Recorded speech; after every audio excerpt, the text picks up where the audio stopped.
Continuamos con más de la tarde en el programa de hoy, martes. Son las 5:03, hora costa este en los Estados Unidos. Tal como lo decíamos ayer y lo comentamos hace unos minutos, la justicia estadounidense condenó al militar venezolano retirado Cliver Alcalá Cordones, de 62 años, a 21 años de prisión.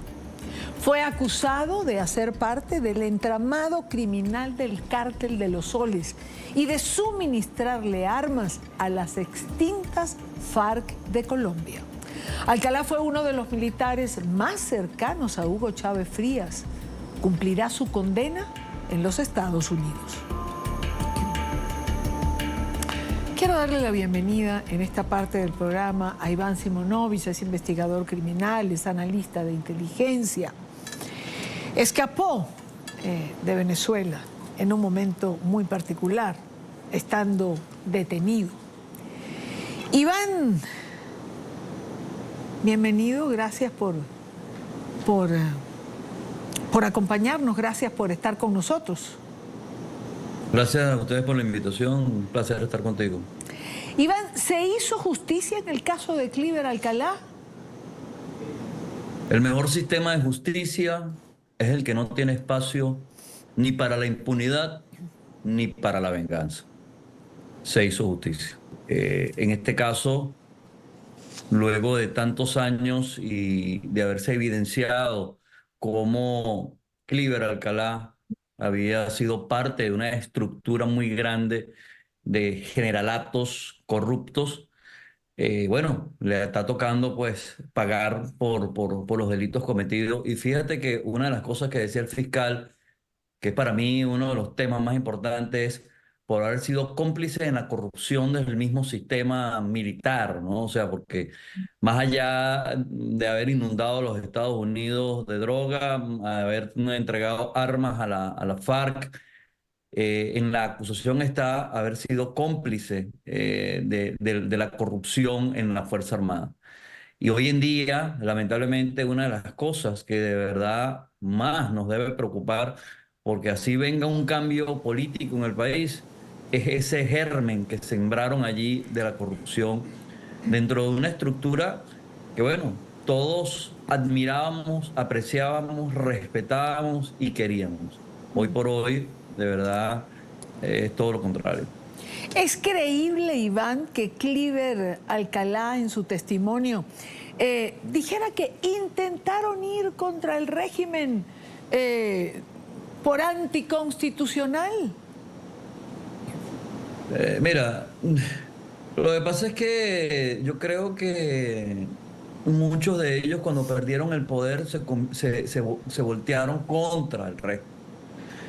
Cliver Alcalá fue el que allanó la Policía Metropolitana después de los eventos del 11 de abril.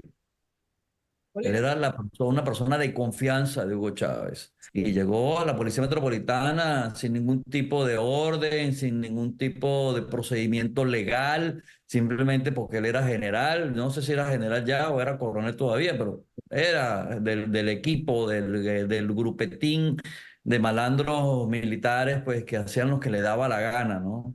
Y llegaron a la Policía Metropolitana y sin más ni más, pues se llevaron todas las armas de la policía.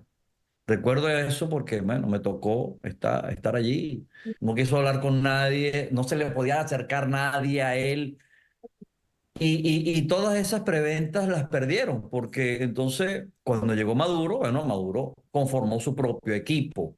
Algunos quedaron, pero otros obviamente quedaron fuera porque no les interesaba, porque no eran confiables, etcétera, etcétera. Entre ellos, Cliver Alcalá. Porque Cliver Alcalá, eso es lo que realmente lo que sucede es eso.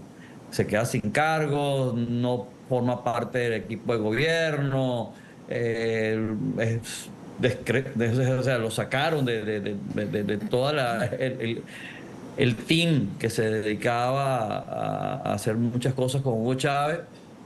Entonces, es en ese momento cuando se voltean entonces contra la revolución. Sí. Porque si él hubiese tenido un cargo dentro de la Fuerza Armada, todavía estuviera ahí repartiendo droga y mandando aviones, haciendo negocios con los narcotraficantes y con la FARC o con el ELN. Perdieron el poder y se acordaron de la Constitución. Hay una bandita que, bueno, que pasaron a la lista negra de Maduro. No eran desconfiables de Maduro. Entonces, en ese momento se dieron cuenta que se iban a quedar sin nada, que habían cometido muchos delitos, y entonces lo mejor era ver cómo hacía para tomarse una foto de oposición, de opositores, ¿no? Tú ves a Luis Ortega Díaz lo que escribe en Twitter y dices, bueno, está como que se le olvidó que acabó con la vida de no sé cuántas personas entre presos políticos y perseguidos. ¿Ok? Y eso está ahí, es un delito que tú cometiste. Yo entiendo lo que es el arrepentimiento, ok, lo acepto pues, pero tú por el hecho que tú reconozcas, entiendas y te arrepientas de que cometiste un delito, no significa que quedas exento de la responsabilidad de lo que hiciste. Y mucho más si lo hiciste en función del cargo que tenías y del poder que eventualmente tenías. Eso es la pura realidad. Porque eso es lo que ha pasado con este tipo de personas, con Cleaver, con Luis Ortega Díaz y otros más que andan por ahí en alguna parte del mundo. Entonces ahora, bueno, somos más opositores que, bueno, no sé, que María Corina. Hablan del régimen todos los días, despotrican, pero perdón, si tú fuiste parte de eso, tú montaste eso, fuiste cómplice de todo eso. Algunos en el tema financiero, el otro en el tema de violaciones de los derechos humanos. Aquí en este tema, valdría la pena hacer una parte, Iván, en este último tema. En el tema de la violación de los derechos humanos, y es algo que debe quedar claro, en la realidad, el número de personas que han participado en esto es muy pequeño. Y lo digo porque el régimen, este tipo de evento, lo utiliza para meterle miedo a la Fuerza Armada en general, o a los policías. Aquí o están con nosotros o sencillamente todos somos cómplices de las violaciones de los derechos humanos y todos nos van a perseguir, a todos los van a poner presos. No, eso no es verdad. Eso tiene nombre y apellido. Cada uno de esos casos tiene nombre y apellido. Y es el 0,001%. Tú no puedes culpar a la Fuerza Armada, a la aviación, o a la Marina o un grupo de la policía por violación de los derechos humanos, porque no es así. Hay un grupetín, tienes tú el DGCIN, a Gran Cuarteaga. Esos son los nombres que todos suenan en todos lados y que todo el mundo sabe que están en eso. El resto de lo demás, bueno, si nunca le han dado un palo a nadie, sencillamente no tienen ningún problema. El único problema que tienen es que están siendo parte de una estructura que sí viola derechos humanos, pero per se ellos, en lo personal, no lo es. Con el caso de Cleaver Alcalá y sus declaraciones, ¿no le va quedando más difícil cada día al régimen negar la existencia del cártel de los soles? No, bueno, o sea, ellos podrán negar todo lo que, igual que están negando que el Tren de Aragua ya no existe. Pero por favor, mira, lo que pasa, Irania, es que ellos tienen un discurso para un grupo de ellos. Porque nada más ellos se pueden creer eso. Ayer salió una noticia en Texas sobre un individuo que fue capturado por actividades criminales y el tipo dijo, yo soy del Tren de Aragua. Están aquí en los Estados Unidos, están en Latinoamérica, en Colombia, están en Ecuador, en Perú, en Chile. Mira, para que hace 2 semanas yo compartí información con una de las agencias importantes de investigaciones en Colombia sobre una reunión que iba a haber gente del Tren de Aragua. Ellos fueron, hicieron su trabajo, tomaron fotografías. Ellos saben que están allá. Entonces, negar el cartel de los soles es negar el Tren de Aragua. Es la misma cosa. O sea, eso lo pueden negar ellos. Isaac puede hacer golpes en el pecho y decir todas las ridiculeces que le dé la gana de decir. Pero son mentiras. Eso solamente se lo pueden creer ellos. Ellos son los únicos que se creen. El cartel de los soles existe. Y ahí están las pruebas. Hay 2 generales que en su momento tuvieron todo el poder del mundo y se dedicaron a comercializar drogas, armas, seres humanos, y ahí están las consecuencias. Pero lo niegan, Iván, insisten en negarlo. Lo ha hecho Tarek William Saab en alguna rueda de prensa. Y lo ha hecho el canciller de Maduro, Iván Gil, en su encuentro con el canciller Murillo en Colombia. Oigamos. Hemos tenido un encuentro con la prensa donde hemos demostrado no solamente que el Tren de Aragua es una ficción creada por la mediática internacional, para tratar de crear una etiqueta inexistente, como lo hicieron en su momento con el cartel de los soles. Recordemos, entonces se venció el discurso del cartel de los soles, se demostró que esto es una organización que no existe, que jamás ha existido. Ahora inventan una un llamado Tren de Aragua, una organización que existió en Venezuela, localizada, y que luego se ha tratado de poner como marca. Existió en Venezuela. Eso es la canalla mediática que señala que existe el Tren de Aragua. Lo dijo Iván Gil, canciller del régimen de Maduro, al lado del canciller Murillo, porque ese que veíamos ahí al lado era el canciller, es el canciller de Colombia. El que hoy acepta que existe el Tren de Aragua en Colombia y además que se le está combatiendo. Pero lo dice en Nueva York, distante del canciller de Maduro, del canciller Gil. Oigamos, lo teníamos con Alejandro Rincón hace unos minutos atrás, pero vale la pena retomarlo. Nosotros obviamente, y está documentado, ustedes lo saben, la organización que opera en Colombia, denominada el Tren de Aragua, es una organización que estamos combatiendo de manera decidida. Nosotros combatimos todas las redes criminales que tienen presencia en el gobierno, en el territorio colombiano, y este gobierno se ha caracterizado por eso. Es el canciller de Colombia. Y entonces, Iván. Podrán negar todo lo que ellos quieran, pero eso es una realidad. No hay forma que eso lo puedan ocultar. No hay forma. Iván, ¿tú crees que poco a poco irán cayendo todos? Pensar que esto es para siempre, esa impunidad, es ridículo. Es ridículo porque eso no va a suceder.